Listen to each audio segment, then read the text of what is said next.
Hello and good morning, everyone. How we doing? Let's see who's in the house.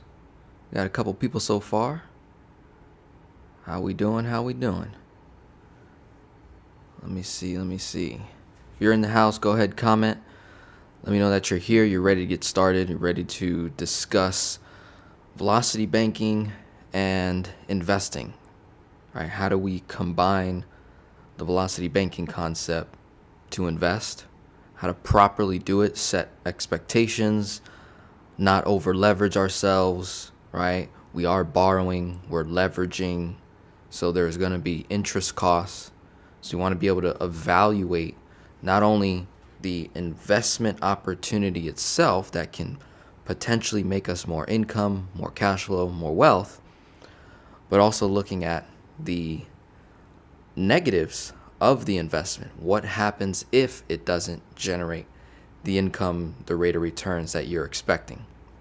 What if the investment just goes south, right? And it just doesn't pan out, or you quit, and now you're left with the debt that you leveraged to invest in that opportunity, right?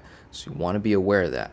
You want to know what risk we're taking, and then we're going to run some math, some formulas, and say, okay, I'm willing to make this investment in this opportunity using my debt tool, my line of credit, to invest in here, and I'm okay with paying the interest costs. I'm okay if the investment goes south, it doesn't generate income, we lose money on the deal, whatever it may be. I will be okay. My finances won't get destroyed, right? Once we run our rules to determine that, right? But if it's the other way around, where you make this investment using your line of credit and leveraging yourself, maybe over leveraged, and you're like really riding on that investment making money, and then it doesn't, now you're left with this debt tool that's nearly maxed out. Can you handle the interest cost? Can you handle the line of credit? Or does your cash flow disappear now because it all went towards the investment, so you literally don't have any free cash flow to actually pay down the debt? So what happened was, in the opportunity of investing, you also increased your expenses on a month to month, and now you're not generating the cash flow that you want. So that's another thing we look at is, okay, when I make this investment, how much does my cash flow drop because of that investment I just made? So being able to look at that as well, it's going to be extremely important. So we got 19 in the house. All right. And for whatever reason, I'm not seeing comments. What's going on here? I see 10 people liked so far. Got 19 people in. Shane just commented. Okay. Now I'm seeing it. All right. If you're in the house, 17 people watching right now, go ahead, comment where you're tuning in from. If this is your first live stream attending, if you have questions, start throwing them in there. I'm going to go through my lesson here, and I'm going to stop. I'm going to make this interactive and answer your questions along the way as I go through this case study, as I lay out my velocity banking investing guide. All right. Hello, sir. Good to see you again. All right. I don't think you've reached out yet, or maybe you joined Finance Geek Ministry. I think you might have done that so far. We haven't jumped on a call yet, so I look forward to working together soon. I know you talked about becoming a coach. Shane, how are you? Oh, Lana, Argentina. Awesome. Hello from Houston, Texas. Cool. Missouri. Awesome. 20 people in the house. Cool. Without wasting any further time, let's go ahead and dive right into the numbers. Dive into the situation. Let me give you real numbers, real case study, real situation going on here, and we're gonna evaluate different investment opportunities to measure against these numbers whether that investment makes sense or not. So we're going to be focusing more on the cost of the investment and how that impacts our borrowing costs in the line of credit, how that impacts our cash flow on a month to month, right? And let me look at a couple more comments here. We got Think in the house, Lewis, how you doing? Lady from Washington, Purpose Plans and Profits. I'd like to become a coach. Beautiful. I think you have a YouTube channel, do you not? Correct me if I'm wrong. I think I saw you recently. Hello, Alan, Alice, Orlando's in the house. Cool. Cecilia, Scott, Philadelphia. Awesome. Cool. Let's start with the four major numbers. We have client on the board here generating $12,148 a month, self-employed. Okay. So they have a career generating $12,148 a month net. Total cost of living, debts, giving, saving, tithing, living costs, everything. $6,309.50. Total debt, $300,000. They had more debt before, so they've been doing velocity banking for a while. They acquired their debt tool, which is an all-in-one loan, right? So they're at a point now where all of the previous debt has been removed except for the debt that's inside of the all-in-one loan, which is our debt tool, right? Cool. So $300,000 is what remains in debt. Current cash flow, $5,838.50. All right. So we have a all-in-one loan, which they got through CMG Financial. I have a link in the description below. You'll get connected with a gentleman named Harrison, and he can help you with that process. You can also evaluate whether or not the tool makes sense for you. And hopefully this example here will help you determine, okay, maybe I shouldn't go for that tool in my velocity banking strategy. Maybe I need something smaller, right? So they got $525,000 as the credit limit, all-in-one loan. 7.63% fixed is the interest rate. 7.63%. It's a fixed rate. It's a variable rate, but because of the tool itself and what they chose to go with a fixed rate temporarily, right? And I think it's for 3 years. So 7.63% is the rate. We have a credit card with a $30,000 credit limit, 1.5% cashback rewards. So we have two tools. The all-in-one loan. It's our first lien HELOC. That's our main velocity banking tool where we're dumping all income in, taking expenses out. We have a credit card, second debt tool to use for cashback rewards on bills from here that can be paid with a credit card.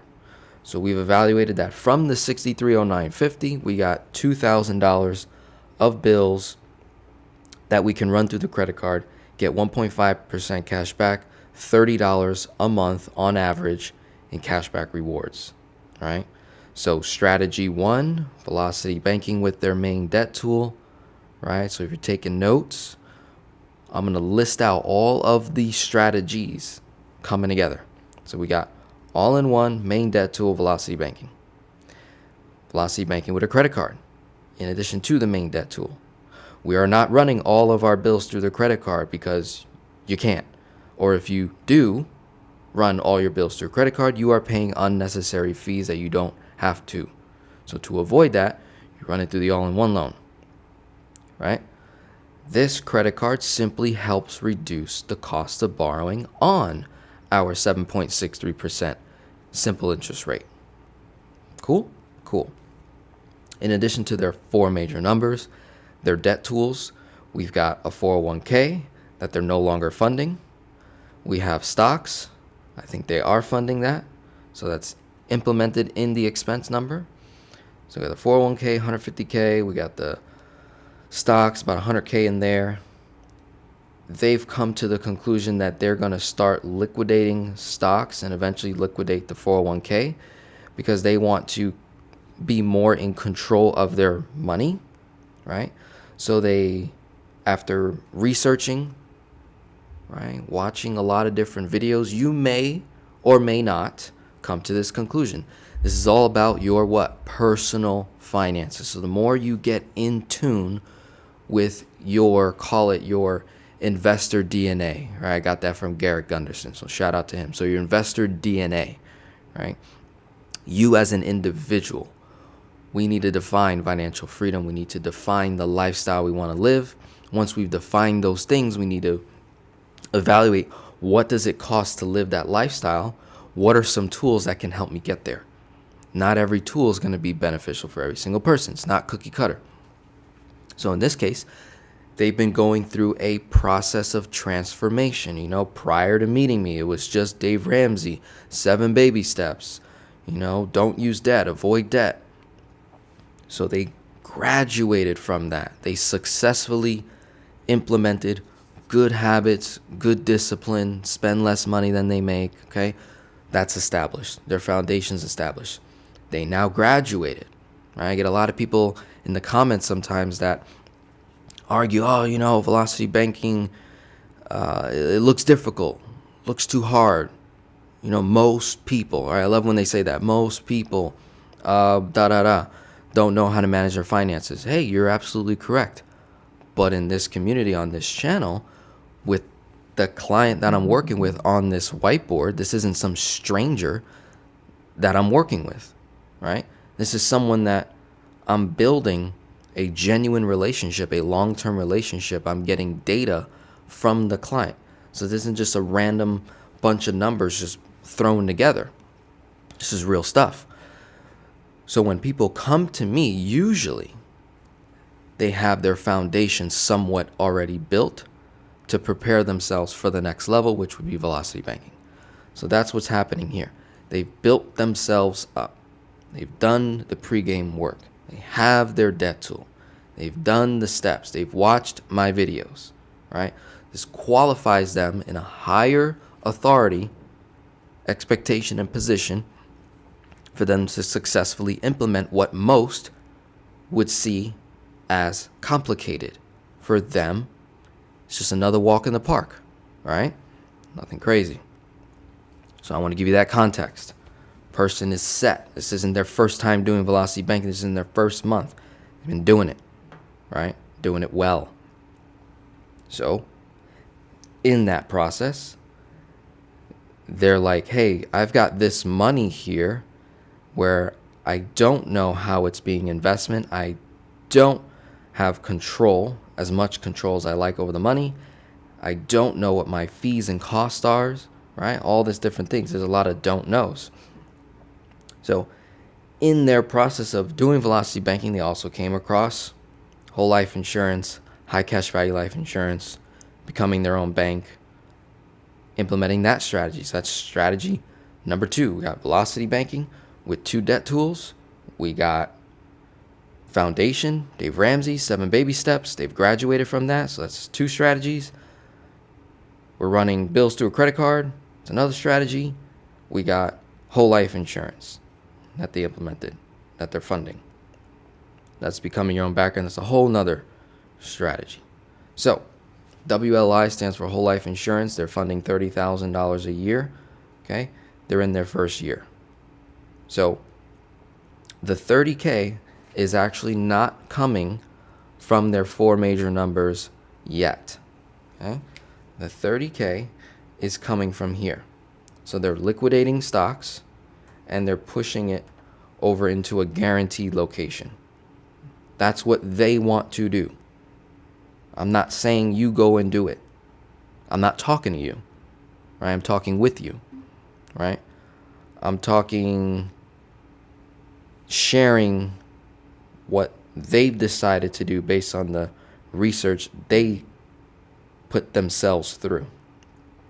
If you then go and sell your stocks to start a whole life insurance policy and you have a unreasonable expectation that may lead to buyer's remorse. We don't want buyer's remorse, right? So if you're thinking, okay, I got my stocks over here and I'm making X percentage over here and I'm going to throw it over here in this policy and I'm going to borrow it out and I'm going to go do a million things and I'm going to make all this money and create positive arbitrage. You don't run that proper math. You don't give yourself that time to learn. You may set unrealistic expectations. You might have some buyer's remorse. You might be unhappy. We don't want that. That's not the case here. They know what they're doing. They know the risk they're taking. They're actually reducing risk. They're just simply saying, hey, I don't care. I want this money here because I'm eventually going to deploy it later in a purposeful place, according to their investor DNA. Cool. So that gives us about 3 years of funding on the policy itself. So that won't be coming from their 4 major numbers. Just want to make that clear. And we have our leveraging rules. Okay. Of the 525, you times that by 66%, you get 346,500. We currently owe 300,000 on the line. We are below over leveraged at 66%. We're below that. All right. Their cash flow times 12, this number right here, is $70,062. So anywhere between 70,000 and 346 is our chunk range. All right. So this doesn't mean they're going to chunk as much as they possibly can. No, it doesn't make sense because they already owe money on the debt tool. So that would not be wise. They're not going to max out their line regardless of whatever sexy investment opportunity where they can make a ton of money comes their way. We're going to run the numbers first, then evaluate the opportunity, right? So one opportunity that they're looking at is starting a YouTube channel, becoming an influencer, and providing products and services, right? So we'll go like this.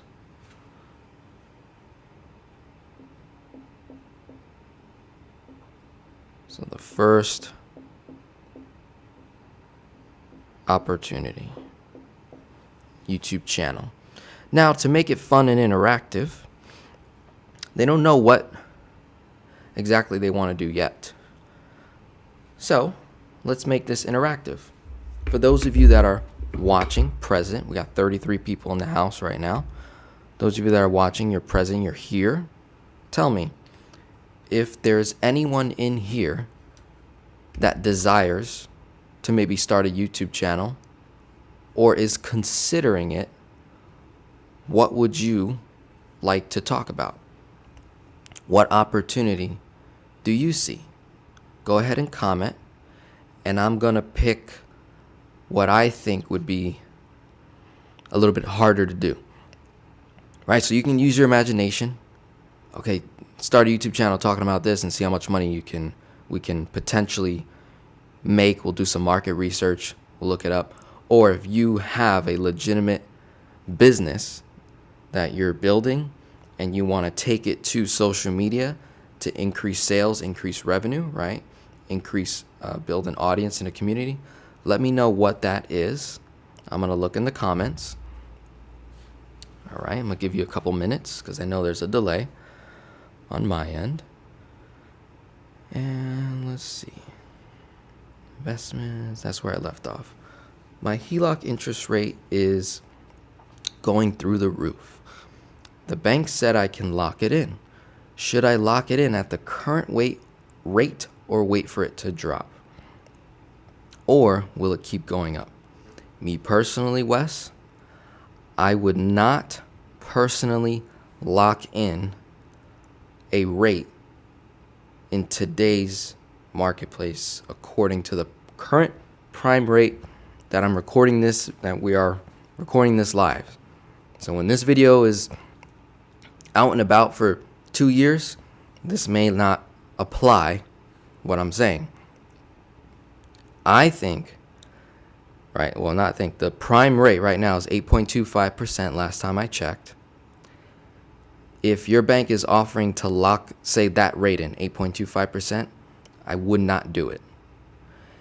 If we can lock in a rate that's maybe 2 points or 3 points below the current prime rate, if you're able to lock in a 5, 6, maybe 7% like this case study right here, like they did lock in a 7.63% for 3 years. What they will probably experience is by year 2 or 3, if interest rates do start to come down, by the time their rate expires, their rate might stay the same because interest rates would have came down, or in their favor, it might be less. But I don't think interest rates are going to keep going any higher than they already have been, right? So that's what I would personally do. I would not lock in my rate. I would do everything in my power to keep manipulating that high rate down, right? Hello. We got London House. Been doing research on that. People in the U.S. are lucky to have tools for velocity banking. In particular, I would love to find a life. Okay.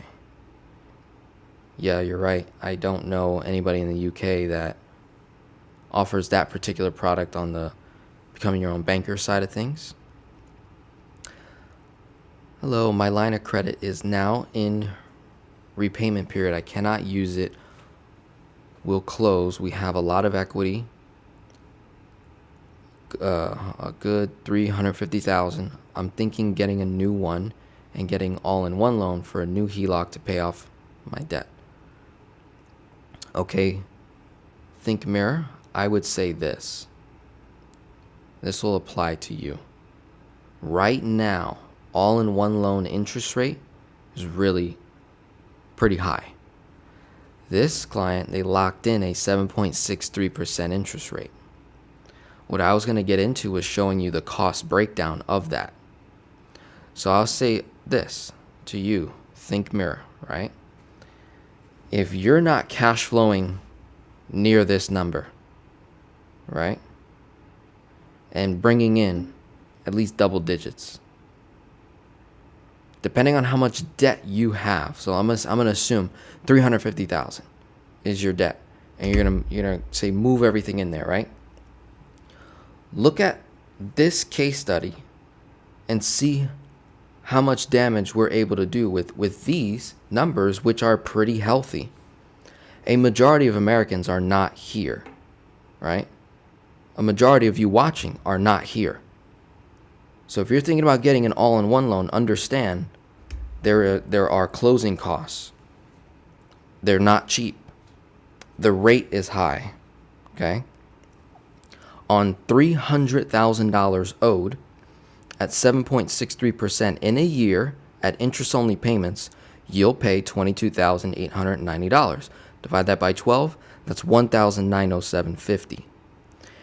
With 1 month of velocity banking, using these numbers, generating $12,000, cash flowing $58,000, nearly $6,000, they're going to pay around this number in the first month, $1,843.72.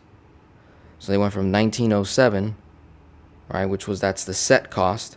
They were to reduce it by $63, right?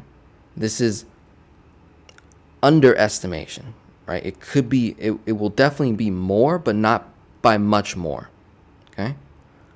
So if you go an entire year, right, we can map that out. They're still paying a good amount of interest costs. To try to offset $22,000 is quite difficult with their current income and cash flow. And again, like I'm saying, majority of Americans are not even here. So if you put yourself in a position where you get a debt tool that is simply too big for you to handle, which I think is the case for a lot of people, you guys want to jump into the big, sexy, all-in-one loan product or first lien HELOC product with First Savings Bank. I totally get it, right? You're watching my interviews, but please pay attention to the case studies I'm running. The incomes are higher, the cash flows are higher usually most of the time. right? It's a lot of moving puzzles. If my HELOC went into the repayment period, I would rather, depending on where you're at, think more. This depends. But I'd rather just simply go and get maybe a second lien HELOC that doesn't cost me anything to re-access that equity, and then transfer the old HELOC into the new HELOC. And now you can control that lesser balance much easier than consolidating the HELOC and the mortgage. Maybe your mortgage is at 2.5%. So there's a portion of your mortgage debt that's at 2.5%, and now you got this HELOC that's maybe at 7, 8, 9% in the repayment period, and maybe there's only 30, 50K owed in there. It's much easier to control 30 to 50K at, say, 6, 7, 8, 9% than it is $350,000, right? Like much harder to do, okay? So I just want to stress on that. I think that's extremely important. All right. Debt repay back or acquisition of investments. We've had conversations before, so I already know where you're at. Rochelle, health coaching. Okay. I would like to start a channel to preach about the benefits of velocity banking. Okay. Turo, rental cars, what to do with extra cash coming in, invest the rest. Waiting for you to, okay. I help people turn their household expenses into income. I want to teach them how to use that extra income to quickly get out of debt and start investing. Okay, cool. So we got a couple of finance people in the house that would like to start a YouTube channel around finance. And then we have one person on health coaching. Cool. Because you have a channel, so I'm going to use... Okay, let me do, we got some more coming in. I would like to be a financial strategist like you for lower income women and children. I'll be getting in touch with you next month to seek guidance. You know, I'm fully on board with that. Definitely reach out. I'm excited for that. Wellness experiences through luxury travel opportunities. Booking a call for this upcoming week. Wondering what are the startup costs and needs for a YouTube channel. I have a family. I want to plan for them. And me as a consistent coach / teacher. Wonderful. We're going to dive into this. You're going to find a ton of value in this for sure. So purpose, plans, and profits. I pick you. All right. You already have a YouTube channel. So you're going to help me on this. And we're going to give purpose, plans, and profits a shout out. Let's do this. Let's go to my YouTube real quick. Let's see. Purpose, plans, and profits. 635 subscribers. 62 videos so far. All right. So... let me share my screen so you guys can see what's going on. So let's see, what is she about? Okay. Single mom of 2 grown adult children, nurse over 25 years, and a wellness coach who's partnered with the online wellness store. Okay. I fell in love with the budgeting community in 2021. Now I'm on a road to FIRE. Okay. Financial independence, retire early. To live financially independent, retire comfortably, and earnestly build and leave a legacy for my family. Welcome to Purpose, Plans, and Profits. Okay, so we're gonna iron this out. Let's say we wanted to duplicate what she is doing with my case study. So let's say my client wants to do what Purpose, Plans, and Profits, Miss Robin, right? She already has it going. So what we're going to do is we're going to look at what she is doing already, and we're going to guess. All right, this is what I do when I do my market research. I look at what other people are already doing so that I don't have to reinvent the wheel in that particular space. And then I'm going to find people that I want to model. Right? So I'm going to evaluate character, integrity, their systems, and say, okay, cool, I want to follow this, and I'm going to experiment on this, see it through. And based on whoever you're following, ideally you want them to have some level of success already. So within this YouTube channel, there's a couple of streams that I see already. So we got wellness coach, right? And Rochelle talked about health coaching. So the terms and stuff, don't get too hooked up on the terms. It's just marketing, right? So wellness coach, that's in the health space. So that is going to be consulting fees, coaching programs, courses. Those are three things. So we got coaching fees, that's like hourly rate.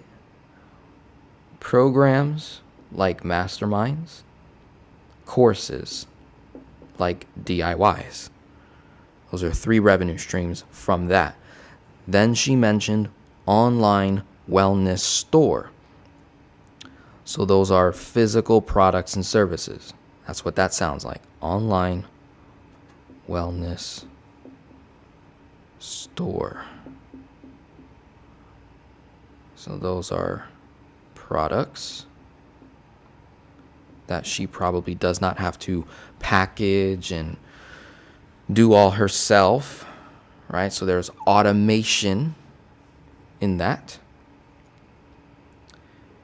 And she is budgeting. So budgeting is a way of turning what? Expenses into income, or you could say expenses into cash flow, because you're no longer what? Wasting money. So that's more cash flow that can be used to what? Put towards FIRE. So FIRE is a movement, stands for Financial Independence and Retire Early. So that is a version of investing. So maybe taking the free cash flow from budgeting and throwing it into a FIRE method of investing is also another stream, which doesn't actually require any clients, right? It's just based on her own work performance. So now, oh shoot, look at that. Debt-free journey, velocity banking, truth be told. All right. I started watching it a little bit. All right. So let me make sure that's paused. So we're going to go to the money-making machine, which is called the descriptions, right? The YouTube descriptions. This is where the money is generated, right here. So let's see what income opportunities are currently being built. Wellness and plant-based living. Okay, we got jewelry. So because she's a content creator talking about topics that her audience cares about, depending on how she dresses, right, for the YouTube video to show up to her audience, she might as well wear things that pay you money. Might as well. Doesn't cost you any more than what you already would have spent to put on clothes to get in front of the camera. So that's another stream of income, right? So we got clothing. And we can put that under the category of just affiliate marketing. This is all affiliate marketing. All these links are more than likely affiliate marketing. Let's see. We got free stuff. That's to capture your email, right? The free stuff, so that she can drip, nurture that email list. Let's go to jewelry real quick, just to see. I want to get some pricing, see how many customers I need to sell, and see what kind of revenue we could be making. This is her page. I'm just gonna look for one product.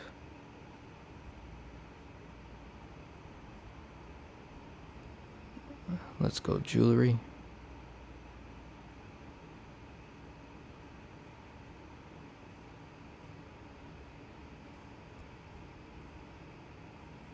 Can I click on this?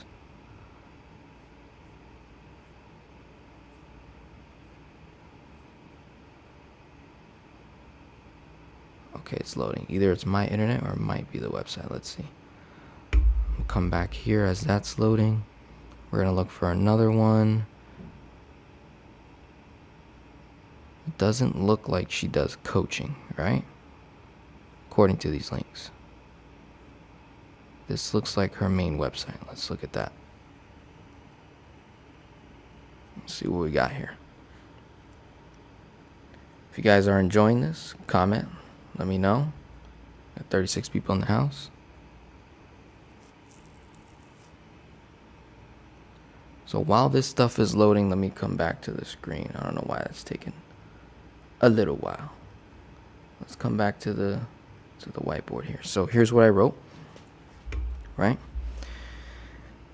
1, 2, 3, 4, 5, 6, 7, 8. Probably got 8 potential income streams, but we're talking about a main topic, right? Which is wellness coaching, and it's going to feed into the concept of getting on social media, starting a YouTube channel, becoming an influencer, that type of a thing. On top of that, there's the monetization from the videos itself. So that's another stream. Okay? So this is the opportunity. Let's just say this client is looking at this kind of an opportunity, starting a YouTube channel. That's the opportunity. We just evaluated it. There's obviously more steps. I'm shortening this. You definitely want to go deeper, and we will. All right, we're going to go deeper. Then we're going to look at cost of investing, upfront cost, and maybe we'll try to estimate like a monthly cost. Try to roughly estimate a monthly cost. And now what I like to do is do it as at a bare bones, right? Not trying to come out the gate spending all this money and then not be able to maintain the investment. So this is a type of investment that is not a one-time investment or one lump sum per year. This is something that has an upfront cost to a degree, and then there's a continued cost, and that cost doesn't go away. So this is the type of investment that will have an effect on the cash flow, which will reduce our cash flow, which means will increase our borrowing costs. So we're going to evaluate that. So in addition to this strategy that we've chosen to invest in, this client also watching my videos is going to implement the 90-day rule to create content. So I have a playlist on my YouTube channel called How to Create Content. Goes over the 90-day rules, a 9-month strategy to establish a successful YouTube channel that generates income, that solves for a purpose, that provides a great service to your audience, right? That is what we want to solve for, right? Very important. Okay. So I think I know what my reason was. I was on Safari, so I'm now trying her links on Google to see if that goes through. So bear with me on that, because I'm trying to get some pricing. Plus, Miss Robin, you're in the house, so if you are currently doing any coaching, Miss Robin, or any type of consultation fee, if you have courses, if you have anything, tell us what that is and what is the cost of it. If you don't have one and you're thinking about starting one, then tell us how much you would charge, right? So for whatever reason, Robin, your website is not working, right? Maybe the link is broken, potentially. I don't know. I tried Google and I tried Safari. I know it's not my internet because I have other windows open, other websites open, and they're working fine. So I am going to say that for whatever reason, that link to go to your website is not currently working, that's something you definitely want to evaluate. This happens all the time. It happens to me, where we put links in the YouTube description. Sometimes when we copy paste, it doesn't translate. So you want to make sure that is in check. Okay. So we're going to come back to this. We're going to go over the numbers again. So currently, coming back to the board, right? 4 major numbers. We got our main debt tool, all-in-one loan.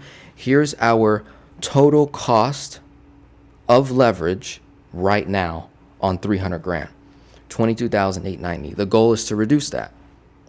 Now, simultaneously, while eliminating debt, while they're paying this $300,000 debt down, they also have a desire to invest. So now we're combining both. Velocity banking to pay down, velocity banking to invest, right? When I invest, my debt goes up, which means my cost goes up. But then because I'm doing velocity banking, it'll eventually come back down. So we're going to do, this is what I like to do.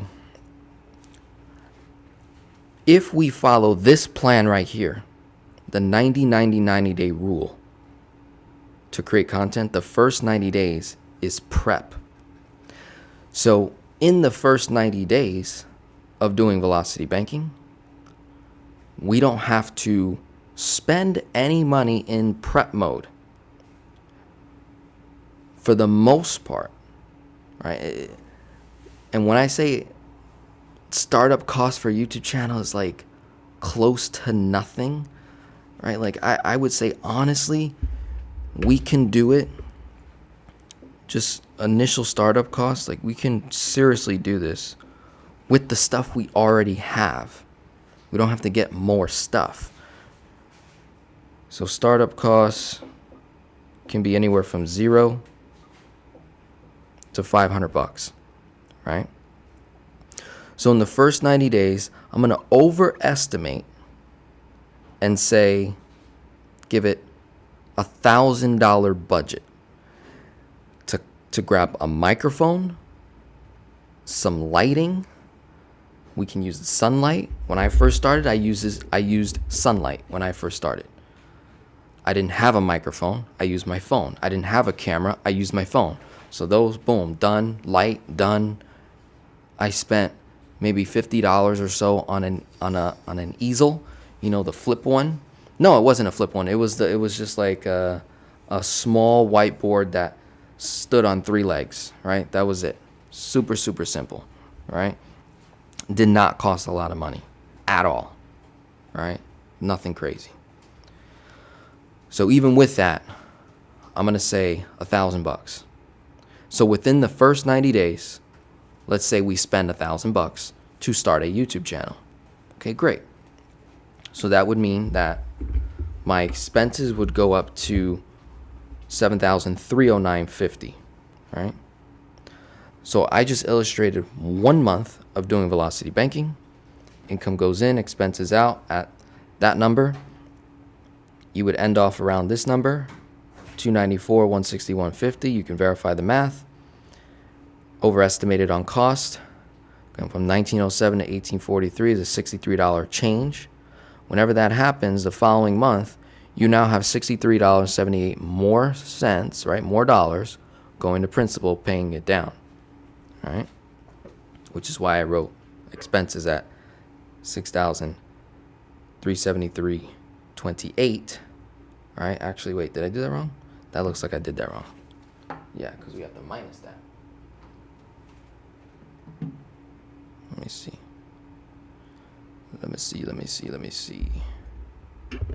So we got, that looks like I did that wrong. 6309.50 was the original number. So 6309.50 minus 6378. Yeah, that's what I did. Because I'm minusing this from this, because that became cash flow. That was originally interest. Because doing velocity banking, you reduce it, becomes cash flow. And then that $30 also reduces your cost, So that is cash flow, but I'm not even going to include that. I'm just going to show this one. So we got 6,245.72. All right. 294 plus interest, boom. 296,005, 22 minus income, 12,148. That's where the number goes down to 283.57. Expenses, and let's just say we're gonna add that $1,000, right? Startup costs, start a YouTube channel. So plus 7,245.72. So what happened to our cash flow that month? It got reduced, right? So it'll have an effect, right? Because less money stayed in the HELOC. Not a crazy effect. It's $1,000, right? Nothing crazy. We're just gonna run the math. Say, okay, can I handle that? Sure. All right, that's an easy one. But then we start throwing in bigger types of investments because that's what we like to do. As soon as we get a big old line of credit, we want to use the whole damn thing. And that goes back to our habits, right? See, this person, being that they've been doing velocity banking for a while, hopefully that muscle has been built. But I have personally seen situations where I'm working with clients and working with them for 2, 3, 4 years. They get completely out of debt and then they go right back into debt and they just violate all the rules when it comes to investing. So I'm like, okay, I need to create content on velocity banking to invest. I need to create more content on that because they know how to pay down their debt. But they, for some whatever reason, it's like all logic went out the door when it came to investing and they just borrowed and used their whole darn line of credit and just messed everything up, right? Not pretty. So we're at 291, 102, 94. So if you ran the interest costs on just those two numbers, right? You could do this one too to create an overestimation, but the reality is your balance will fluctuate between these two areas, right? Because it's being reduced by the amount of cash flow that's going in, right? So 291, 102, we times it by the interest rate. Let's see what we get. So that's $60 a day. All right, sounds like a lot, right? $60 a day in interest. That can add up if we fool around, right? Can you imagine if they invested $25,000 to start a YouTube channel because they hire a video editor, a photographer, a graphics designer, a website, domain, ZRM, right? If they spend so much money, a fancy camera, fancy lighting, fancy microphone, fancy. If they go fancy, could that have a much harder effect and restriction on their cash flow? For sure. Which is why looking at these different strategies, looking at the opportunity itself, how can I do that investment at a reasonable cost? And instead of paying 25 grand up front or 20,000 up front, hire a coach for 10,000 bucks. Instead of doing all that, what if I spent 25 grand over the course of 2 years maybe? Spread it out, right? Gives you time to have proof of concept, right? It's important. So we got $60 a day on this number, 283, because we're evaluating our borrowing cost now, times 7.63%, by 365. That's $59 a day. And we can do that number too, right? The 296,005 times 7.63%.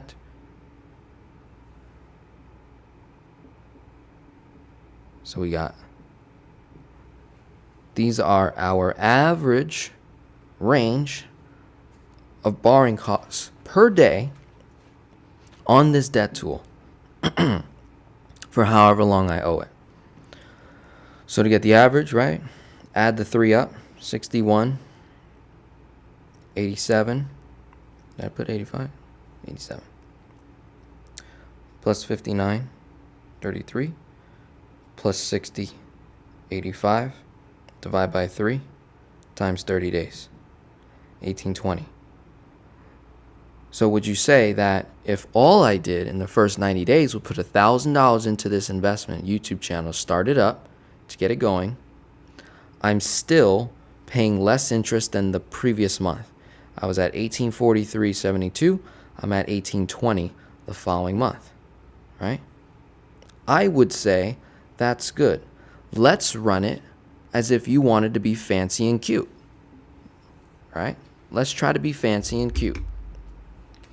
Now, I'm pretty sure you can agree with me. Let's say to start a YouTube channel, let's say we hired my boy Alex, right?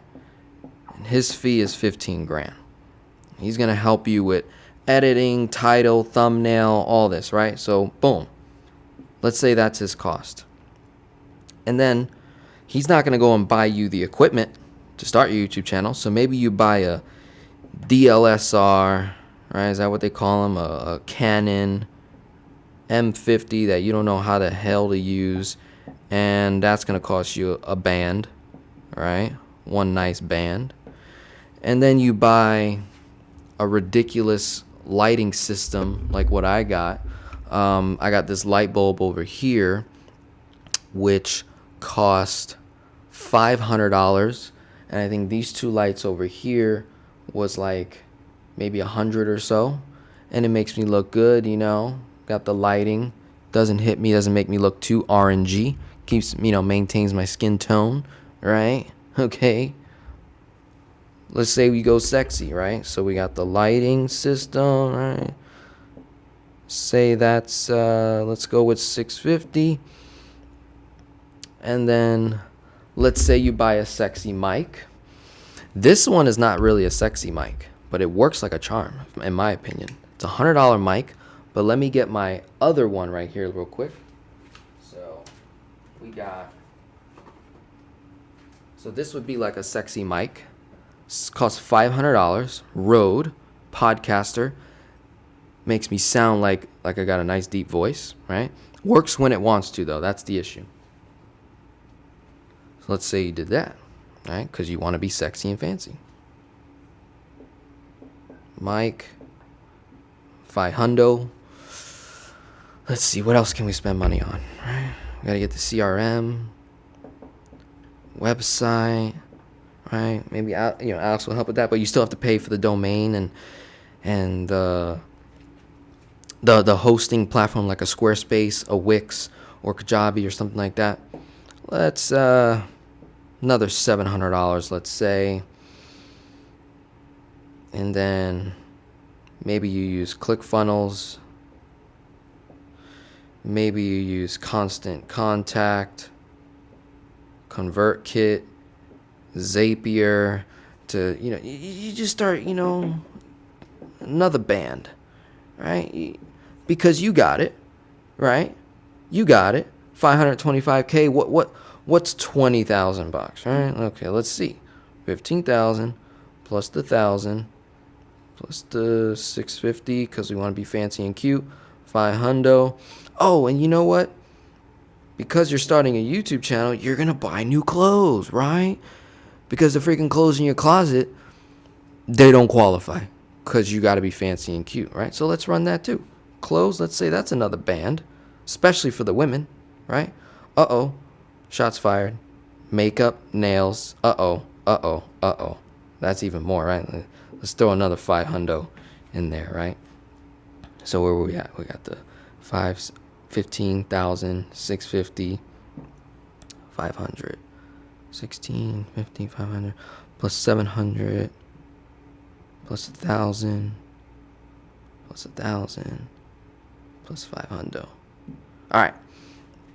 So we went from humble, conservative, proof of concept, following strategies, to, you know what, Denzel, I know what I'm doing. I got this. $20,350. So now we're in the game for $20,350. Right? We're in the game now. Are you with me so far? How are we doing? Just comment below. You're with me so far. We can either go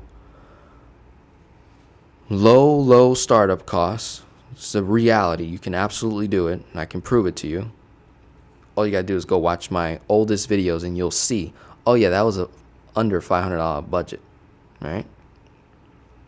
So we got two opportunities here. Same investment.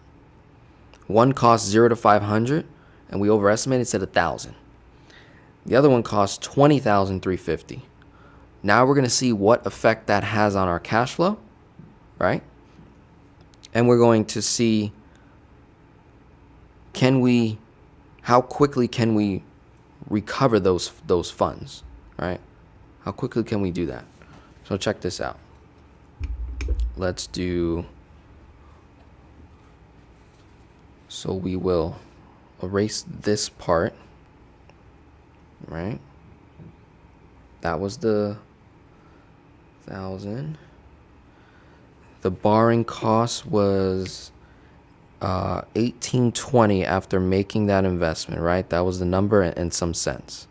So I'll just put that, I'll leave that there.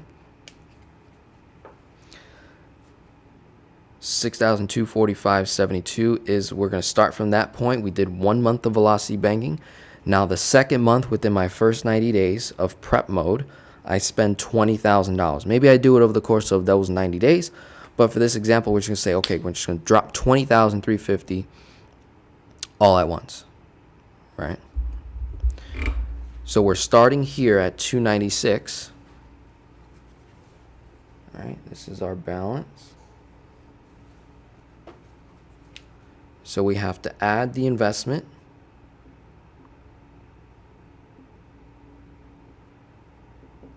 Boom. Plus 296, 005, 22. We're at 316, 355, 22. Okay. And we're gonna minus income, 12,000, same number, 148. So we're at 304, 207. Expenses are the same, 6,245.72. Because I already threw that in there. So technically their expenses for that 1 month was what? 20,350 plus 6,245.72. So 26, almost 27,000 bucks, right? So I'm just gonna add that number, right? Plus this 6,245.72. Where does my balance end? 310, 452.94. Are they over leveraged according to this rule? No, right? So you haven't breached it. They're a bit of a ways out from 346, but look how much lower their cash flow is, 70,062 in a year. So again, it's going to be difficult to maintain, reduce, offset 7.63%. Because you have to understand, they made a $20,350 investment. They're hoping to get a rate of return according to the business model that we start. I also have to factor in this cost 7.63% to invest while simultaneously trying to pay down debt. All right, so there has to be a balance. So I'm just trying to show you that imbalance that you guys do, and don't think you're not going to do this. I can't tell you how many people I've spoken to where they've done this. They did not run the math. And like, oh, well, you know, I can offset and blah, blah, blah. And it's like, how? Like, you're putting yourself in a really, really tough position. And will this opportunity do what it says it's going to do, right? Now, the nice part about this opportunity with Miss Robin, right, Purpose, Plans, and Profit, she's investing in herself. So I've said on my channel before, I'm willing to double down on me any day of the week. But the moment you tell me I need to put 20,000 into some hope and prayer type of an opportunity, or this thing or that thing that I don't know too well, that's where I get a little bit, where my risk tolerance just goes way up, right? So the nice part about this is that in this example, this client would be investing in themselves, right?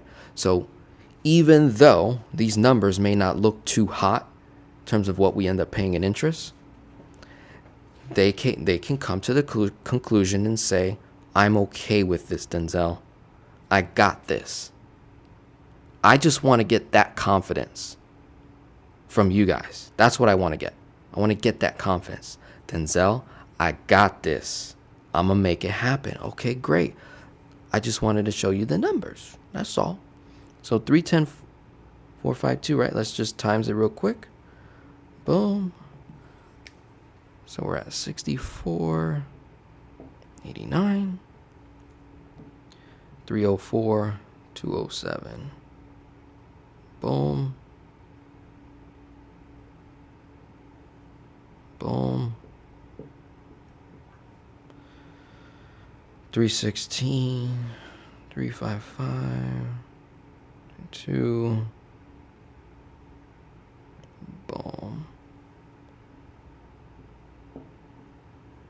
Great. So 6613 plus 6359 plus 6489. Bam. 194 divided by 3 times 30 days. Uh-oh. Look at my borrowing costs. It went up above where I originally started. Makes sense, right? 1,946.11 is my cost to invest. So in that month, I paid 1,946.11. That affects the cash flow. So you could say that, okay, when I put 20,350, what I just did, 20,350 plus 1,946.11 divided by cash flow 5,838.50. I just put 4 months of cash flow at risk. Basically is what I just did, right? 4 months of cash flow at risk. So we're only giving ourselves 4 months to what? Grow this channel, make all this kind of money, and recover that 20,000. We got to think a little bit more expansive, obviously. Now, that was just startup costs. Having a YouTube channel, there's going to be additional consistent costs. For example, using Miss Robin again, right? Look what she wrote. Yeah, she said yes because I keep my nails done for my channel, right? That is a cost. Let's say that prior to her starting a channel, she didn't do it every 2 weeks or every maybe she did it less, but now that she has a channel, she does it more. So you're gonna have to evaluate, okay, once I become a content creator, there's certain things that you may do more often that before you had the channel you weren't doing. So we want to evaluate what that looks like. So when you're running these numbers, we just evaluate that, okay, we just put 4 months of cash flow at risk, but also we can do an estimate, and let's just say we're going to have an additional 500 to expenses per month. Let's just say that's the case, which means my cash flow goes down by $500. So now I'm at 5,838.50 minus 500. So this is my new cash flow number. 5,338.50. So we're accounting for the estimated monthly cost of starting and running and operating a YouTube channel. Let's just say $500, that's our budget, and then this $20,350 upfront cost, right? And let's just say that covers 1 year, right? There's going to be things starting your YouTube channel, like for example, you may not need to buy a camera again for another year, 2 years. Your lighting will last you a while. Your mic should last you a while, good amount of years. But things like ClickFunnels and websites and CRMs, these all have annual fees. So that is all contributing to that that monthly expense. So your cash flow went down. I'm being nice, right? This number should be higher if we went the sexy and fancy route, right? So that number will probably be higher, probably like $1,000 is what your cash flow gets reduced by. So anywhere between 53 and 4,800. So 48, 3,850. So now you only got 4,838.50 paying down your debt tool of that free cash flow, because we have an additional $1,000 to $500 expense per month, and we have 4 months of cash flow at risk in the beginning. And now we just invested in the channel. The only way I lose in this investment is if I quit, or if I stop creating content, or if I get too busy, or if life hits me, right? What if life hits me? So there's these different things that we may not be accounting for that can hurt us, right? Was that good? Let me get some comments. Did you like that so far? How when you're evaluating your velocity banking strategy and your investing strategy, let's incorporate this guide right here. How many months of cash flow am I putting at risk? How much does my cash flow reduce based on this investment that I'm making? That's 2. And then 3, what effect will it have on my cost of borrowing? How much more does it go up by? So when they made that $20,350 investment up front, we went from 1907 to paying 1,946.11. So you have to add that plus that to get your total months of cash flow at risk. You divide that total number by your cash flow, right? And then you look at, okay, to maintain the investment, I have to keep feeding it, right? I got to keep feeding this. And we're looking at $500 to $1,000 a month. Now, the thing that many of us do is we look at what's the potential. How much can I make doing YouTube? So if we look at what Miss Robin is doing, right? Okay, cool. This is good. I'm glad you're getting value from this. Great. Look at this. Started my YouTube channel on my phone. Bought a phone stand. Amazon, $30. Yep. Cheap. Good. May I spend $200 to get my channel started. Nice. Nice. I don't have any coaching service. I will start consulting depending on the service. 1 hour, $125. A class person would be $297 per person for 3 hours. So $297 divided by 3 is $99. So in a class, all right, so those are 2 services, right? So we got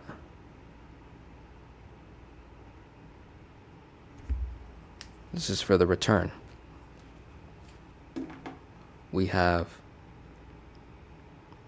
$297 for 3 hours. I'm assuming that's a class, or maybe that's like a group thing. And then we're doing $125 for consulting per hour. 125 divided by 60 minutes. We're charging $2.08 a minute.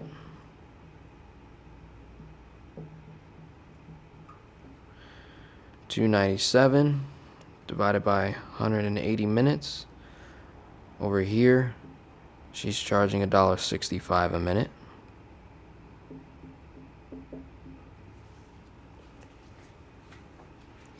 Let's assume, in this case, person works 40-hour weeks, so they have a full-time career, 40 hours. And let's say they have an extra 10 hours per week to put into the YouTube business. So we got 10 hours per week. And let's say, so we got 40 hours total per month on average. So 40 hours per month, right? Let's say they dedicate 2 hours per week. So 8 hours per month to create content, which leaves us with 8 hours per week, 32 hours per month for coaching and classes. 32 hours. And since we're charging anywhere from $1.65 a minute to $2.08 a minute, we could go like this and try to get an average. We say $1.65, $1.65 plus the 208 divided by 2 times 60 times 32. So that's her potential. This is her average potential. If my client here copies what Ms. Robin is doing based on her pricing and the industry, the space that she's going to be educating on, let's say we took 2 hours per week for content creation. That's creating the content, building that audience, attracting followers. And the majority of her time is spent on coaching. So if we're able to dedicate 32 hours per month at anywhere from $1.65 a minute to $2.08 a minute, because those are the pricings that she laid out, $2.97 to $1.25, her potential, her average potential in 32 hours a month is making $3,580.80. So $3,580.80. Now the tricky part is figuring out how long will it take me to get there? How long will it take me to get to $3,580.80 per month on top of the $12,148 that this client is generating? Right? Because then that would totally make up for the loss in cash flow of $500 to $1,000. We're recovering that through this additional stream that we've been able to generate, right? And that was just 2 services. That was program, coaching fee. Program, $297, $125. If she launches a course, maybe she does a subscription model, right? Figures out a price there. Then the online store, wellness, all the jewelry that she wears, that, adds to the equation. But if we're just looking at those 2, say, main product offerings, the thing that she'll push the most, let's just say is coaching and classes on finances, which eventually will lead to other products and services that she can sell directly to that one client. We're looking at roughly 3,580.80. And how many clients is that in a month? So how many people do I have to serve to get to that number? Right? Because I did, what was it, 3,580.80 divided by 32.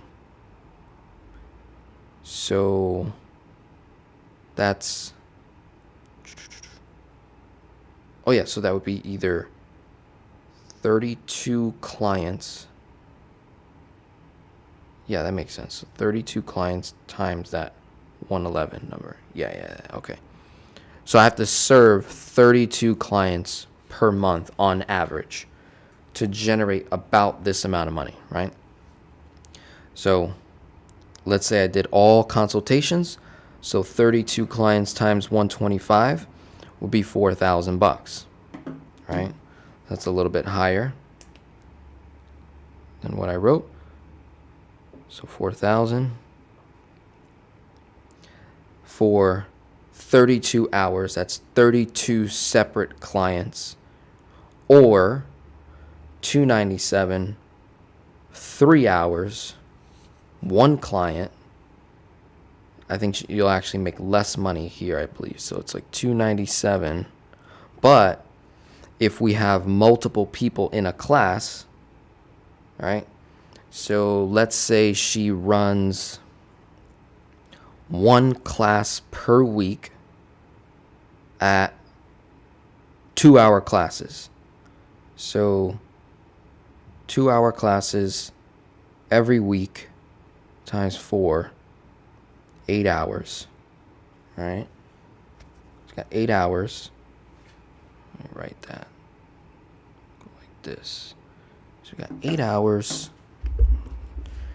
You see how you play with this? This is exactly what I want you to be doing in your own finances, in your own investment, is literally just play with this by yourself, right? Run these numbers. Run it with me here while you're running everything. You take your 4 major numbers and run the investment. If you're doing velocity banking, you're paying off debt, you're investing, you're doing all this stuff. Let's run this together. This is the benefit of us doing real case studies like this, so we can actually see it play out, what the potential is. So coming back, if she's doing 3 hours in a class, oh yeah, so it would have to be 3 hours in a class, not 2. That's why I was getting confused. So say each class is 3 hours long. I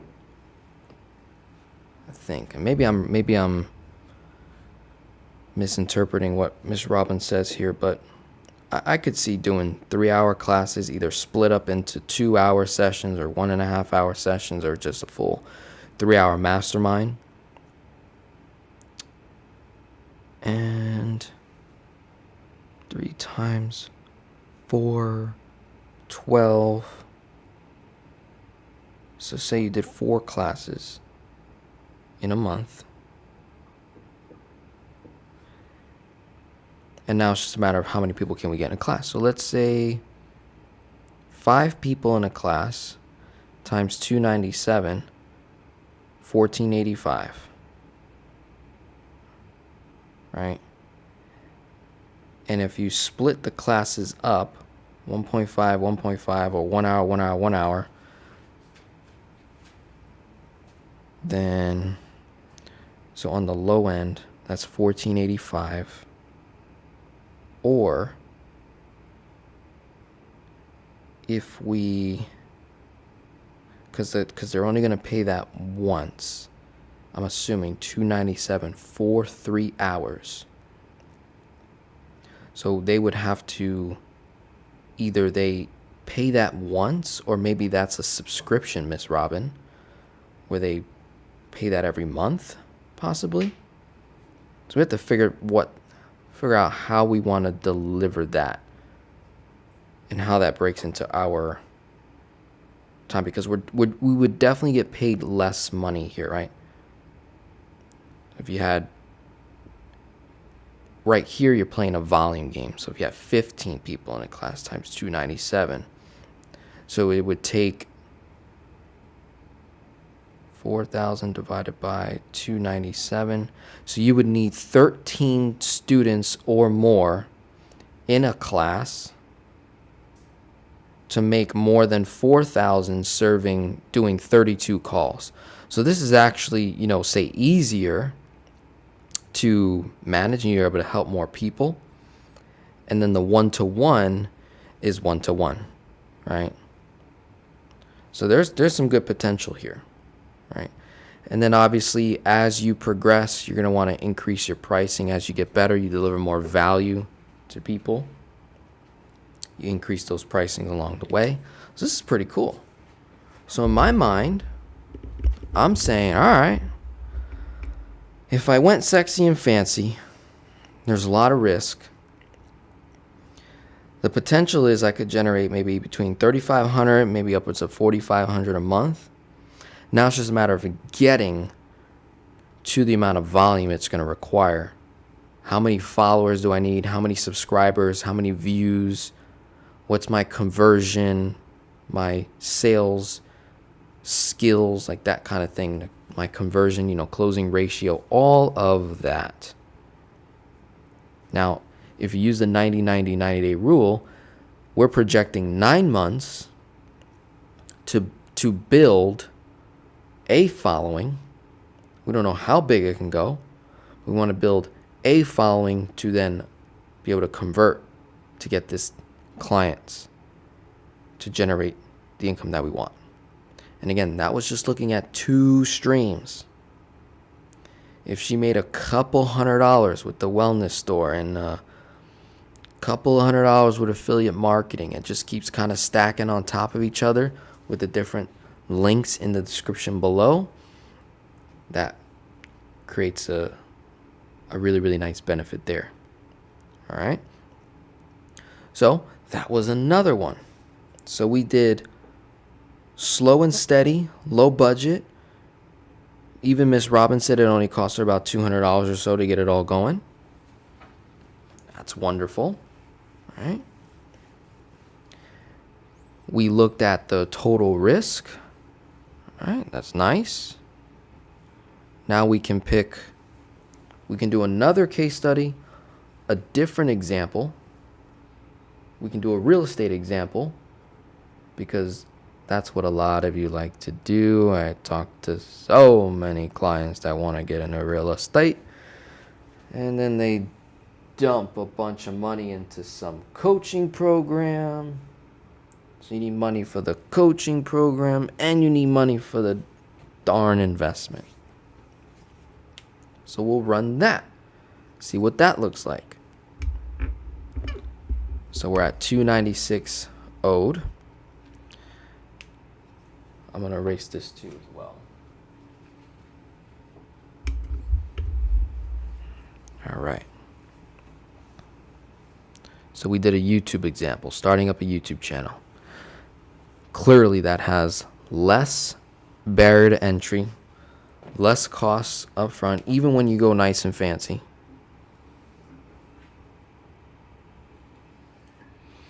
Now we're going to do a real estate one.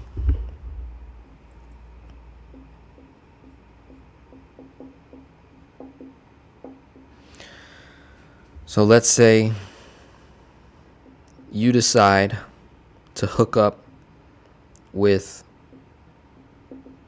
Chris Crone, who does real estate. You guys know that guy? Right? Pretty big YouTube channel. I know one of my clients invested with him, and it cost them $50,000, I think, to work with him. And I think that money, partial of that is coaching, and then I guess a portion of it is investing. So they're going to need, let's assume, $100,000. So this was coaching, support, and this is investment money. And he's going to show you how to invest in real estate and make all this darn money. So total, $100K. let's look at the person's finances. Four major numbers, right? 12,148, 6,309 is the expenses. Cash flow is 5,838.50. They've been doing velocity banking for a while. They have discipline. They have discipline for paying off debt, but do they have discipline for investing? So they decide to violate the rule of leverage because Chris Crone has convinced them through those sexy videos that he makes and really good coaching. Pretty sure he has got a great service. Pretty sure.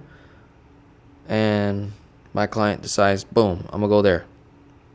I'm going to drop this 100K. I have a $525,000 line of credit. I have $300,000 owed. I have the money. Right? This is what y'all do. Don't think you don't do this. This is what y'all do. Right? So let's play it out. $300,000. Now you owe. Oh, let's start here. $296. Now you owe $396. And I don't know what the returns are. I'm gonna assume there's a waiting period, right? In this, I don't know what the rate of return is. We're not even gonna look at that. We're just gonna look at what does my cost go to? How many months of cash flow am I putting at risk? Right? So far we got $100,000 is the total investment. Now we're gonna run the borrowing costs at $396 owed minus income, boom, plus expenses, right? We won't use that number. We'll use this number, right? 6309.50, right? Could we use that number? I think we could. Yeah, let me do that because this was 1 month of velocity banking prior to making the $100,000 investment. So let me fix that. So it's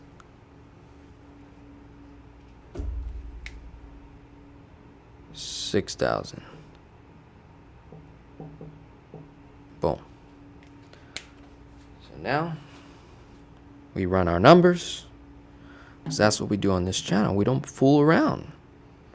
0.00522 times 7.63% divided by 365.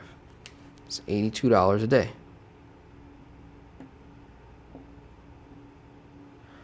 Minus income, 396. Bam. Minus income, 12,148. All right, so we got 383, 857.22 plus expenses 6245.72.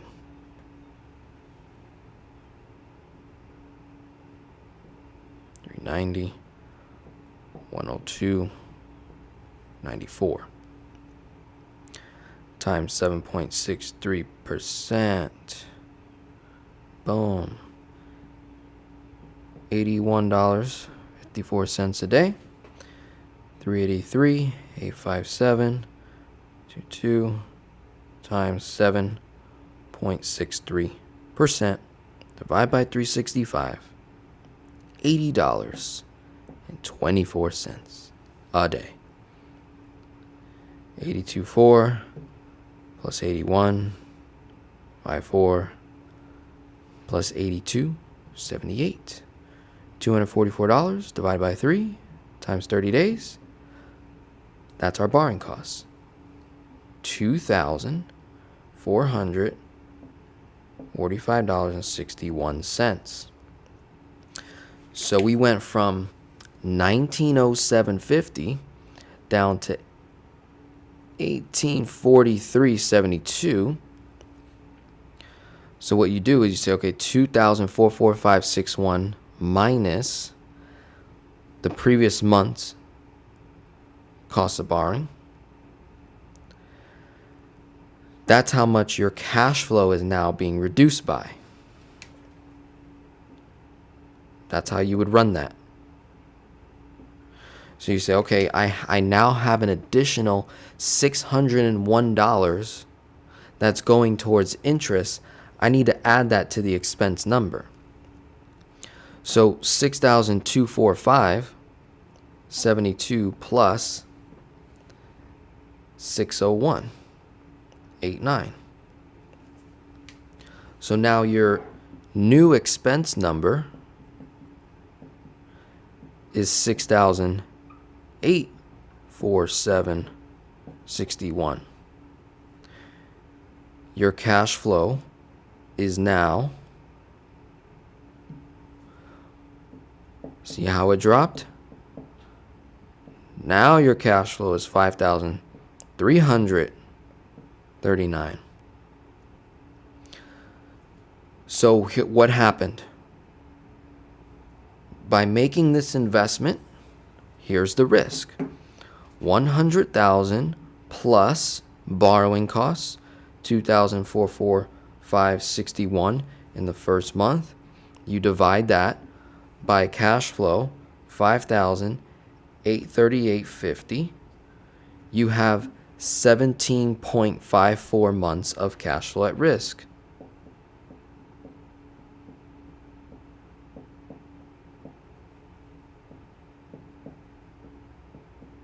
At risk. In addition, cash flow reduced by the 601.89.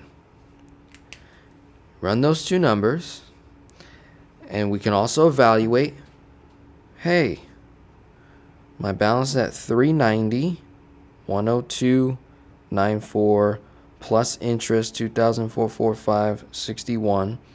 My balance is at 392. I have 17.54 months of cash flow at risk. I reduced my cash flow by $601.89, and I over leveraged my debt tool by $46,548.55. So we can say I'm about $46,500 over leveraged according to the leverage rule of borrowing no more than 66%. So here's what is at risk. So when you're looking at an investment from another guru, another real estate person, or you want to get into real estate investing, you want to evaluate your current position. Now, when you listen to a Dave Ramsey, right, obviously he's going to tell you not to borrow to what? Invest in real estate, right? So here is where Dave Ramsey and I are on a similar sort of mindset here, where I'm like, yeah, it doesn't make sense for me to borrow all this money to put into real estate to hope and pray that it works out. I'm sure it might. But the reality is that what we don't talk about, what we don't see on YouTube, is all of the failed real estate investments. Think about all the distressed properties out there in the United States. Think about all the vacant properties out there in the United States, commercial and residential. Think about it. Talk to people who have failed in real estate. What did they do wrong? More than likely, they probably over-leveraged themselves, right? You never hear from them again. They get wiped off the map. Maybe they're a content creator. They over-leverage themselves. They lose a bunch of money. So that's where I'm like, okay, I'm pulling from Dave Ramsey mindset of, say, don't borrow nothing to begin with. I'm pulling from Grant Cardone, the Chris Crones of the world, right? And I'm trying to find this balance where I can say, all right, I know the value of leverage, OPM, other people's time, other people's money, borrowing from the bank, totally get it. What is my capacity to borrow? What can I handle? What can I handle without putting myself in a really bad financial situation that's going to force me to back out of the investment. So I didn't even get to fully experience the investment because I couldn't see it through. And that leads to failure, right? So I think that's extremely important for us to run this. Say, look, this is how much you have at risk. This is how much your cash flow gets reduced by. Does their cash flow goes to zero? No. But they're really, really leveraged pretty high, right? 390, well above. So this client can say, Denzel, I am okay with leveraging $100,000 in addition from my all-in-one loan to bring it all the way up to 396, to bring it down to 392 or whatever the balance ended out. After that one time, I'm only putting 100,000 into this deal. That is the total, and that money's gonna grow to whatever it grows to, and then I'm gonna take the next 6 to 9 months to upwards to a year to bring this balance down, right? If anything goes down, Denzel, I have stocks that I can sell. I have my 401k that I can pull from. I have my whole life insurance policy that I can pull from. In case anything goes down, I feel comfortable making this move. Great, right? I'm going to say great over the phone when I'm talking to you. I'm going to say great. I'm glad we ran the numbers. I'm glad you're confident. Let's work with Chris Crone. Let's make a ton of money with him. Let's experience what he gets to experience on a daily basis. Let's make it happen. Great. If you look at this risk and you're like, oh, I didn't look at it like that. Oh yeah, my heart, I just felt a little bit of a pain there. Felt a little lower back pain. My head, I prayed over it. Don't know if I want to make the move right now. Let me tell you something. Chris Crone ain't going nowhere. Grant Cardone, these guys aren't going anywhere. They'll be there. Real estate's going to be there. Will you be there? That's the real question you want to ask yourself. These guys ain't going nowhere. They've already built their wealth, right? They're just sustaining, and now they're in philanthropy and giving and trying to help as many people as possible, right? Will you be still operational, right? That's how you have to evaluate. You don't want to just get wiped out from one investment, one bad decision, right? You don't want to get messed up. So, how you like that? Let me know in the comments. How'd you like that? Was that good? Was that solid? Loving this? Awesome. Cool. Let me see if I missed any questions along the way.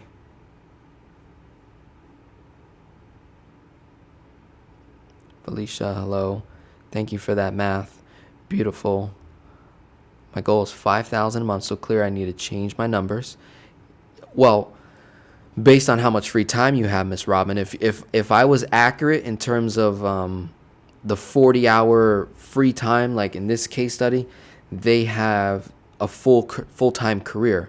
So they're working 40 hours, and they only had an additional 40 hours in a month to build, let's say, that YouTube channel.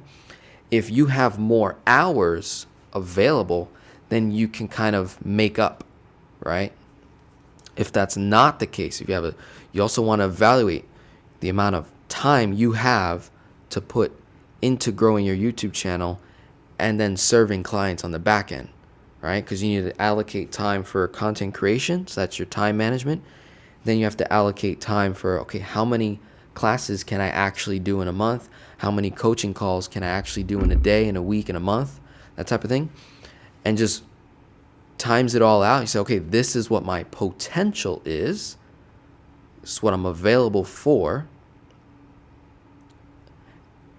And then you look at, okay, did it equal the $5,000 a month? If it does not, you either need to increase your pricing because you're charging too low for the value that you're bringing to the table, or we need to also add additional streams that can add to the overall lifetime value, LTV, of one client.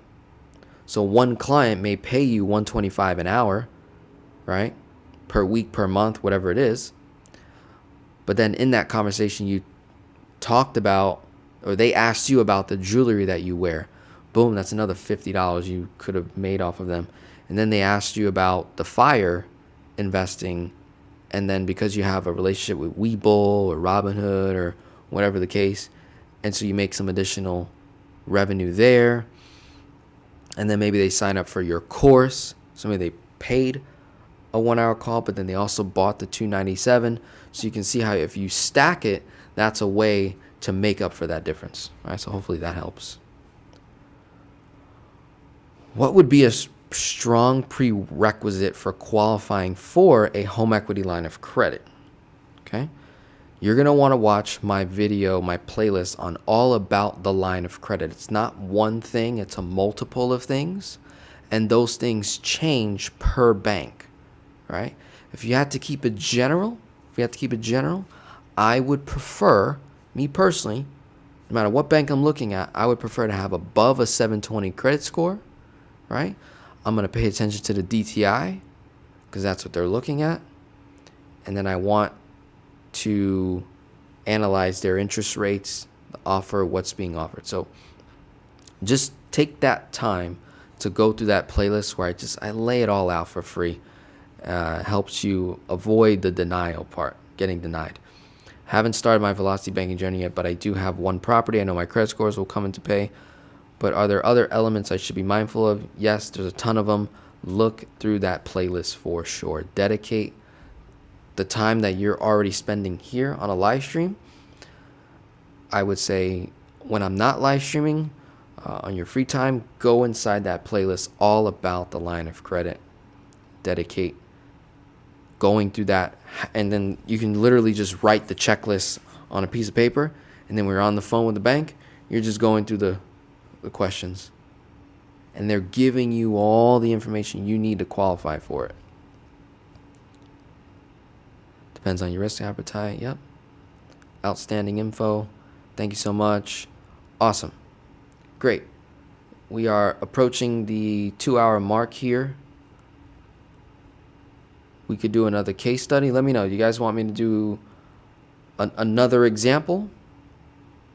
And if you do, give me an example of an investment opportunity, right? We did real estate. We did starting a YouTube channel, right? Do you want to see another example, or do you want me to do something else? What do you want me to do, right? Let me know. I want to get some feedback while I erase this. So that was good. Let's say we didn't invest at all, right? If we don't invest at all, if we wait to invest and position ourselves, what would be an ideal time frame to make, say, that real estate investment of the 100K, right? You could simply just do it based off the leveraged amount of the 346, and you say, okay, when I get down to 246, right? When I get down to 246,000, that's when I'll invest with Chris Crone. Or you can say, when I'm at 3, I know what my borrowing cost is at 300K, and my cash is at 5,838.50. So you can make a goal of saying, all right, I want to get my all-in-one down to 200 grand before I invest with Chris Crone, Grant Cardone, et cetera, et cetera. And how long would it take us to get there? All right, we can run the numbers on that. All right, so 1 month got us to 296. So I'm going to run the math without adding the interest, because I'm just going to base it off of this decrease each month. So 296, 00522 minus income plus expenses, and I'll just overestimate. I'm going to use a higher number. I'll just start here. So 6245. All right. So we got 1 month.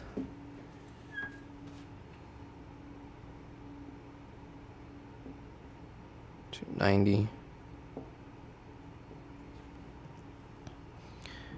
can say 1,843 minus 63.78. I'm going quick, right? My interest numbers that I'm going to illustrate are more than what the actual process would be. So it's creating that room for error on purpose, which is nice.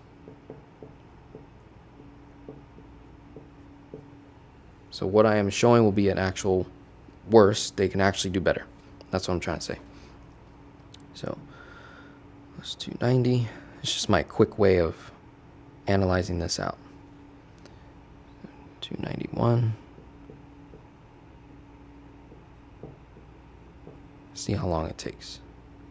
Minus income. Expenses.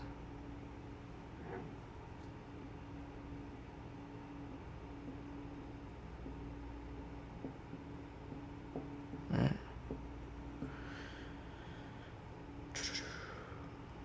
17 or minus 63.78.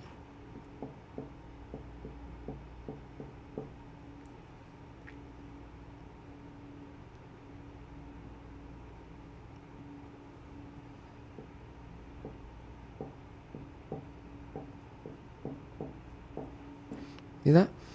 Just keep going. Right? 287. Then I'm going to look at your comments in a minute here.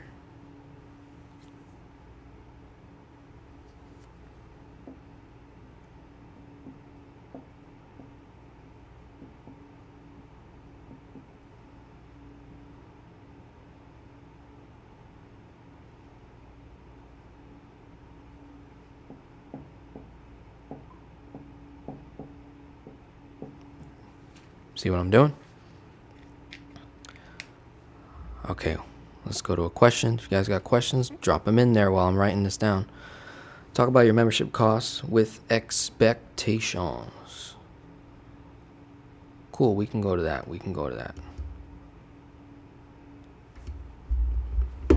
Let's go like this. So we have coaching. Lewis. Charge $275 an hour for my time. I have a course. Do $50 per month.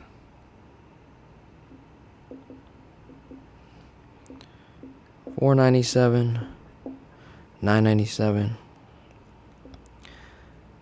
Coaching program is $2,750. 12 calls. Once the calls are done, 1 call per year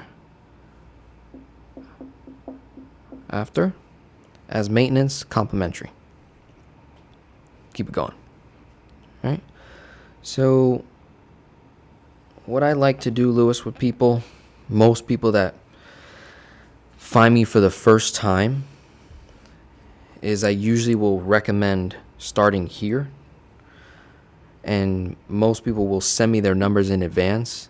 If you're in a positive cash flow position above 275, if your cash flow is over 275 a month, it's only going to take you, say, 1 month's worth of cash flow to come up with the funds to pay for a coaching session, right? And that's usually where I like to start people off. You get to know me. We do a strategy. I give you action steps. And I usually like to do a follow-up to talk about the next steps, how we can continue to work together. All right. So typically, Lewis, people come to me because they have a cash flow problem.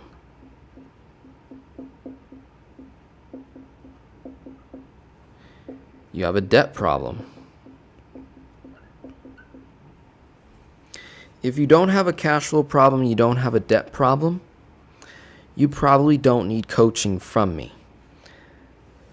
Maybe you're just looking for a particular service.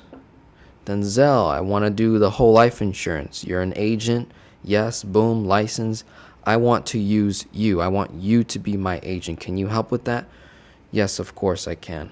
I have a team that's going to also provide additional support for you so you get the full service that you need for the life of that policy. So you can bypass, say, the coaching if that's not what you're looking for. So people are primarily coming to me because they have a cash flow problem, a debt problem, a management problem, a stewardship problem. The other cool part about coaching, Lewis, if you've never had a financial coach before, you get to discuss ideas, right? You get to talk through investment opportunities and ideas. We get to run the math, right? We get to run the math in terms of what we do together. You get to have that second opinion. That's what coaching is all about, to improve you overall, right? Help you master your finances. If you don't want that, if you don't see value in that, you definitely don't want to hire me as a coach. Again, if you don't have a cash flow problem, Lewis, if you don't have a debt problem, if you don't have a management stewardship problem, you probably don't want to hire me for financial coaching, consulting, strategy, things like that. If you're just looking for a service, you're like, hey, I like that thing, or hey, I want to also become a coach. I want to start a YouTube channel. I want to get on the e-commerce space. I want to start a whole life insurance policy. Then you can just email me that specifically what you're looking for, and I can point you to that resource. And then you get me as an additional support. We just have conversation, right? So it's a matter of just really figuring out what you need and how I can deliver that for you. Ms. Robin, do you coach people to do what you do? Yes. Prime example, right? I got some live case studies now, which is pretty awesome. So let me go share my channel. So here we go, Miss Robin. Share my screen. Here's a case study for you, Miss Robin. I helped this wonderful lady right here, Christy Van, before she started her YouTube channel, and then in that process, she went to 32,000 subscribers, from 0 to 32.9, about to hit 33. She's got 304 videos. She's teaching velocity banking. She's pulling from all the strategies that I help with her and the experience, and she's having a blast, right? I'll share with you another case study. Got Minor Ramos, Matters of Eternity. He's growing. He started a YouTube channel. 106 subscribers, 93 videos. He's talking about velocity banking. He's talking about the stuff that I coached him on as a client, and now he's doing what I do, right? And then he has his own spin on it. He's adding different things, right? I got another one, Prosper with Pride. We got Amanda Pride here, right? 92 subscribers, 11 videos, right? This is her channel. She's starting out, building it. She's a mindset coach, financial coach. She's teaching, she's helping, she's serving. Those are my 3 live case studies for you so far. So far. And I have a service for that, right? She's great. Amanda's great. Christy's great. Minor Ramos is great. I got a couple of other students that are becoming coaches that are working. They're in that prep mode where they're creating content. They haven't launched yet, right? Christy took that same process. She was prepping, and then she eventually launched. Minor launched, prosper, or launch. So people are going to launch at different stages. You're already in launch. You already launched your YouTube channel, which is great, right?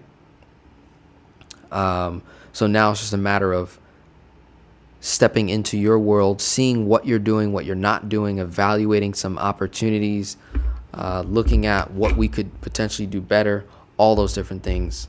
It's pretty exciting. You reach out. We can either do coaching one-to-one. So this is what Christy signed up for, right? Christy signed up for this coaching, right?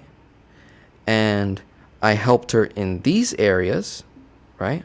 In the financial area, but then we also switched the calls and I started coaching her to become a coach, right? So this is customized coaching, cater to your needs. Hopefully that helps, Lewis, as well for you. And then Miss Robin, you want to jump on board. If you want to take it, if you want to do a long term, I would recommend this. And if you just want to, dedicate, hey, just want to have a first call with you, and here's what I'm working on. I'm going to give you some action steps, and then we just follow up. All right, you can go from call to call. What I like to do is whenever someone invests in a coaching call with me, I'm incentivizing you to eventually go long term with me. So I'm saying I do a dollar for dollar discount where I'm just going to minus the $275 from this, and you'll still get the total package itself at a discounted rate. So if you want to start here and you work your way up, that's great. Same thing with the course, right? You invest in this or this or this, I'm willing to do dollar for dollar match to upgrade to a longer term service, right? More than happy to do that for people. I don't mind. I'm at a point now where God's blessed me so much where there's just so much coming in. I'm managing, I'm stewarding. I've got connections I never thought I would make. I got access to things I never thought I'd have access to. So when it comes to my coaching business, most of it is being done like at cost, right? Slight profit on purpose to multiply, get better, multiply the fruit. You have to be able to multiply the fruit. That's Genesis 1:26 for you. Got to be able to multiply. I operate in multiplication, not growth. It's all about multiplying. Beautiful. If a person has 5 years plus of coaching but still has debt they're actively paying off, would you recommend they coach others while they pay off debt or after they paid off debt? I personally started, I wouldn't even call it coaching. I just started talking to people. So if you want to just remove the title coaching, right? And just say, I talk to people. I help people. You could be someone, this is something that helped me, grow over the years, is I've worked with people before that make 5x what I make, that make 10x what I make. But I have something that they need and want. So they were willing to surrender what they think they know despite them making more money than me.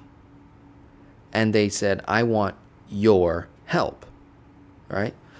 So when you're first starting off, Mr. Burnett, you can just simply say, I talk to people. I help people make decisions, right? That's it. And we go from there. I think I'm starting to lag a bit.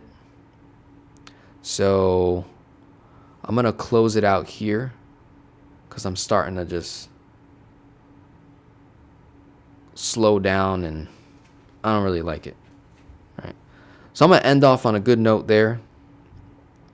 Lewis, I went over the coaching services. You asked for my email. If you click the description below, you'll get a hold of me. Click any one of the contact me, get a hold of me. The first link, Finance Geek Ministry, it's a great way to get a hold of me. Reach out and we can have a conversation, go from there. God bless everyone. I'm going to close it out here just because it's like lagging, so I don't want to drop the live. God bless everyone. Talk soon. I'll see you again. I'm going to be in Denver. Okay, if you're in Denver, reach out, let me know. Happy to link up June 22nd to the 25th. I'm going to be at an event with Caleb and Asset Mastermind, all right? Cool. God bless everyone. Have a good one. Bye now.